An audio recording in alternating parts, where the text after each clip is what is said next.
আমার নাম দেবাংশু সরকার নিয়ান। আমি এই ভাতারি বুথে ফুল দিতে এখানে এসেছি। ভাষা শহীদদের আমরা ফুল দিতে এসেছি। আমার খুব ভালো লাগছে।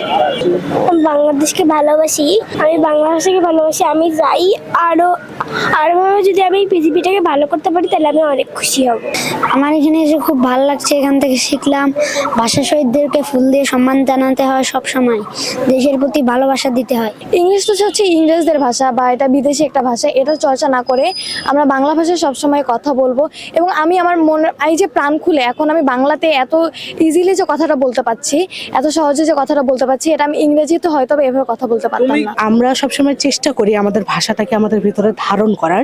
হ্যাঁ, ইংরাজি ভাষার প্রভাব অনেক বেশি আছে, যেহেতু পশ্চিমা বিশ্বের সাথে আমরা একটা তাল লড়িয়ে চলার চেষ্টা করি সবসময়, এবং ফেসবুক হোক এবং সামাজিক যোগাযোগ মাধ্যম যে কোনো জায়গায় আমরা চেষ্টা করি যে ওই ভাষাটাকে প্রাধান্য দিয়ে বা ব্যবহার করলে আমাদেরকে হয়তো বা অনেক স্মার্ট লাগবে বা অনেক বেশি হচ্ছে আমাদেরকে সুশীল মনে হবে। কিন্তু আমাদের এই কথাটা মনে রাখতে হবে যে আমাদের বাংলা ভাষা আমাদের জন্য অনেক বেশি গুরুত্বপূর্ণ, কারণ এই ভাষার জন্য অনেক মানুষ প্রাণ দিয়েছে এবং প্রাণ দেওয়ার মাধ্যমেই কিন্তু আমাদের আজকের এই বাংলাদেশ।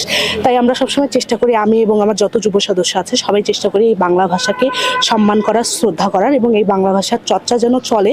এই কারণে আমরা আমাদের যত পোস্ট আছে যেগুলো আমরা সামাজিক যোগাযোগ মাধ্যমে দিই সবগুলোই আমরা বাংলা ভাষা ব্যবহার করেই দেওয়ার চেষ্টা করি। এই দিনে রফিক, শফিক, জব্বার, সালাম আরও নাম না জানা অনেকে তাদের জীবন দিয়েছে নিজের মাতৃভাষা রক্ষার জন্য, এবং তাদের রক্তের বিনিময়ে এই দিনটা আমরা পেয়েছি। আজকে আসছি আমরা মূলত 21শে ফেব্রুয়ারি শহীদদের স্মরণে এবং তাদেরকে স্মরণ করে শহীদ মিনারে ফুল দিতে এসেছি। আমি আমার ছেলেদেরকে নিয়ে এসেছি এখানে শহীদদেরকে সম্মান জানানোর জন্য। মাতৃভাষা দিবসে মায়ের ভাষা, মাতৃভাষা, শহীদদেরকে সম্মান জানানোর জন্য আমরা এসেছি। আমরা যখন ছোটবেলায় ছিলাম, আমরা ছোটবেলায় অনেক ছোটতে আমরা স্কুল থেকে ফুল দিতে এসেছি। এতটুকু সকালবেলা আসাটা আসলে বেশি সকাল না।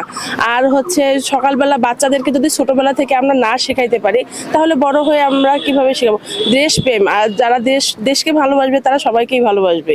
শহীদদেরকে ভালোবাসা, দেশের জন্য কিছু করা, এটাই তো আসলে আমি মনে করি যে এটাই সঠিক।